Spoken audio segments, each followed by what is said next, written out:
प्रदेश के मुख्यमंत्री भूपेश बघेल ने उदयपुर कांड पर बोलते हुए कहा कि सोशल मीडिया में आरोपियों से भाजपा के संबंध होने की बातें सामने आ रही हैं, इसकी जांच की जानी चाहिए।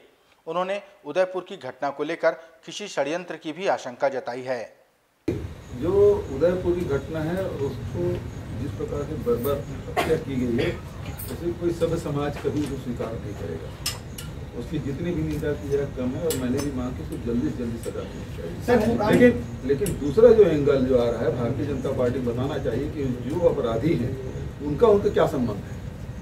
तो लगातार सोशल मीडिया में बात आ रही है कि उनके संबंध हैं, तो भारतीय जनता पार्टी को स्पष्ट करना चाहिए कि उसके संबंध हैं कि नहीं है। क्या षड्यंत्र तो नहीं है इस प्रकार से सांप्रदायिक दंगे भड़काने के। ये एक एंगल है कि लोगों को ध्यान भटकाने के लिए इस प्रकार से दंगे कराओ, उसके पीछे षड्यंत्रकारी कौन है, किनके साथ संबंध है, ये एक जांच का विषय है। तेलंगाना राज्य के हैदराबाद में होने वाले विधानसभा चुनावों के मद्देनजर भारतीय जनता पार्टी ने प्रदेश के नेताओं को प्रचार की जिम्मेदारी सौंपी है।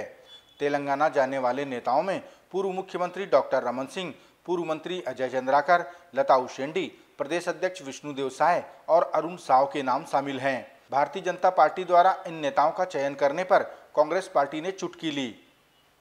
कांग्रेस संचार विभाग के प्रमुख सुशील आनंद शुक्ला ने कहा कि भाजपा ने उन्हीं नेताओं का चयन किया है जिनके चलते ही छत्तीसगढ़ में उनकी पार्टी की नैया डूबी थी। यह बड़ा ही हास्यास्पद है कि जो भारतीय जनता पार्टी के नेता छत्तीसगढ़ में भारतीय जनता पार्टी को डुबो चुके हैं, छत्तीसगढ़ में जनता का विश्वास खो चुके हैं, वही भारतीय जनता पार्टी के नेता अब तेलंगाना में भारतीय जनता पार्टी की नैया को पार लगाने की जिम्मेदारी पाए हुए हैं। 2018 के विधानसभा चुनाव में 3/4 बहुमत से हारने के बाद छत्तीसगढ़ के भारतीय जनता पार्टी के नेता लगातार हार का सामना कर रहे हैं। 4 उपचुनाव में भारतीय जनता पार्टी की बुरी तरीके से पराजित हुई। नगरीय निकाय, नगर पंचायत, नगर पालिका निगमों के चुनाव में भारतीय जनता पार्टी दोनों ही चरण में बुरी तरीके से पराजित हुई। पंचायत के चुनाव में बुरी तरीके से पराजित हुई। और ये भारतीय जनता पार्टी के नेता तेलंगाना में जीत का गुण सिखाएंगे। ये वास्तव में भारतीय जनता पार्टी का, छत्तीसगढ़ की भारतीय जनता पार्टी का असली हकीकत है। प्रदेश के किसानों को उद्यानिकी फसलों के प्रति आकर्षित करने के लिए सरकार द्वारा उद्यानिकी फसल सप्ताह का पखवाड़ा चलाया जा रहा है। इस पखवाड़े के अंतर्गत कृषि विभाग के अधिकारियों और उन्नत किसानों द्वारा दूसरे किसानों को उद्यानिकी फसलों के लाभ और तकनीक बताई जाएगी। प्रदेश के कृषि मंत्री रविंद्र चौबे ने कहा कि आमतौर पर किसान नुकसान के भय से उद्यानिकी फसलों को नहीं लेते हैं, जबकि इसमें कम मेहनत और ज़्यादा लाभ है।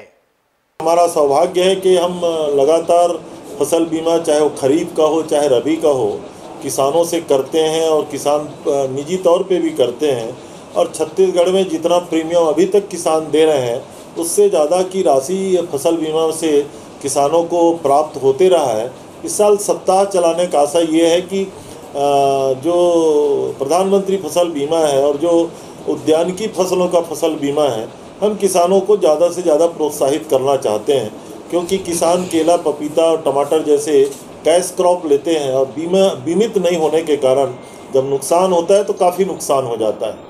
इसलिए ये अभियान हम छत्तीसगढ़ में चलाने जा रहे हैं। मुख्यमंत्री भूपेश बघेल ने कोयले की आपूर्ति पर केंद्र सरकार को असक्षम कहा है।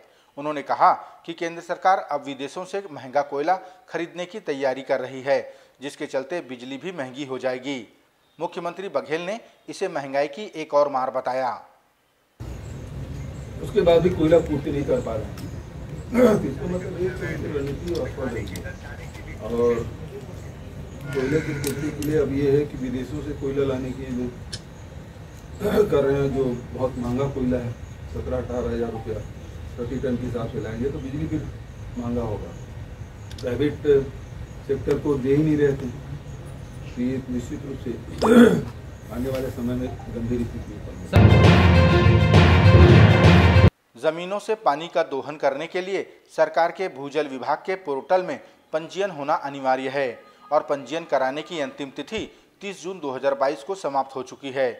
भूजल विशेषज्ञ के पाणिग्रही ने बताया कि आज सबसे बड़ी चिंता की बात है ग्राउंड लेवल ऑफ वाटर, जिसका बेहिसाब दोहन किया जा रहा है।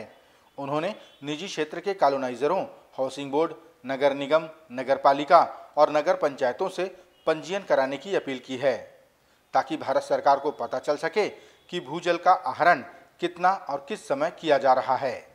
पर मैं नियमतः यह कहना चाहूँगा, जैसे छत्तीसगढ़ गृह निर्माण मंडल, नगरीय निकाय, इनको और जितने भी जो है गवर्नमेंट वाटर सप्लाई स्कीम है, इनको एक तरह का जो है कॉमन रजिस्ट्रेशन करना चाहिए। अगर नहीं किए हैं तो उनको करा लेना चाहिए, क्योंकि ये नियम है सभी के लिए। भारत सरकार के वेबसाइट में जा सकते हैं, नोकेप के साइट में जा सकते हैं, लेकिन वो डोमेस्टिक के लिए छूट है।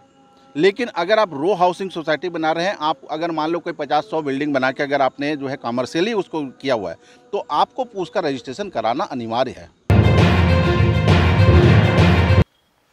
बिलासपुर जिले के मस्तूरी थाने में जिस युवती ने दुष्कर्म की शिकायत दर्ज कराई है, वह छत्तीसगढ़ी फिल्मों में अभिनय करती है। इस युवती ने एक आरोपी और उसके दोस्तों के खिलाफ थाने में शिकायत दर्ज कराई है। शिकायत के बाद से आरोपी फरार बताए जा रहे हैं। बिलासपुर जिले के एडिशनल एसपी रोहित झा ने बताया कि युवती ने 2021 से अब तक शादी का झांसा देते हुए अपने साथ दुष्कर्म होने की बात कही है।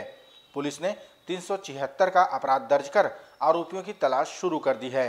युवती ने आकर के रिपोर्ट दर्ज कराई कि 2021 में वो अपने कुछ साथियों के साथ फिल्मों की शूटिंग और एल्बम की शूटिंग के लिए गई हुई थी। वहाँ पर उसके साथ एक लड़के ने दुराचार किया है। इस मामले में उसने उसके साथ शादी का झांसा देकर लंबे समय तक दहेज शोषण किया है। इस मामले में युवती जैसे ही थाने पहुंची है, आरोपी के विरुद्ध 376 का अपराध दर्ज करके आगे विवेचना की जा रही है। आरोपियों की पतासाजी की जा रही है और बहुत जल्द ही आरोपियों को गिरफ्तार किया जाएगा।